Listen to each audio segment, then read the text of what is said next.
What's up, guys? This is Troy and Theophilus Piku with Restoring Eden, and we're coming to you live. Yeah. All right, from the blueberry capital of the world, basically. And we just want to make a quick video about blueberries and just how amazing of a crop And they we are. have a tractor and a truck. Okay, we do. Restoring Eden just got a tractor, which is exciting. But anyway, right here, we just picked up these blueberries. This is a wonderful, this is in Northland, I believe. And Theo was holding up a Legacy, which is just a couple of great varieties. Legacy is considered the tastiest blueberry out there. But here we are, we're in a blueberry patch. You can see blueberries stretching as far as the eye can see. It's just amazing out here.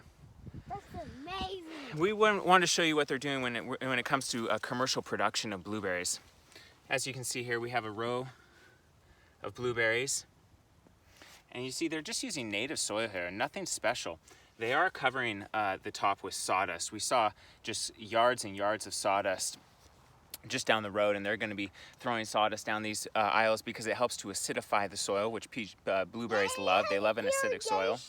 They also have they have irrigation. Yeah. And you also see how these hills are mounded. Yeah. They mounded all these hills because, for one, blueberries love irrigation. They can't dry out. You don't want to see them dry out. But they also don't like soggy feet, and that's why they mounded up these hills.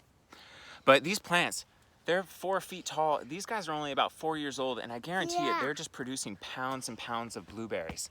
And they're a really productive crop. That's why they're so great for the homeowner, and they grow so well here in the Puget Sound. So Dad couldn't find his steel toes because he was wearing his Seahawks shoes. Okay, I'm wearing my Seahawks shoes. You're right. I should be wearing boots out here.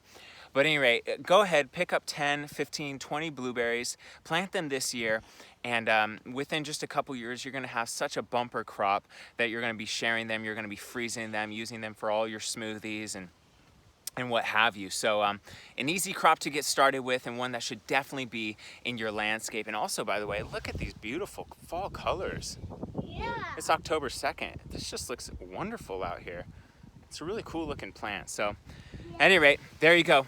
Troy and Theo with Restoring Eden. Yeah. We'll see you later. We'll see you later.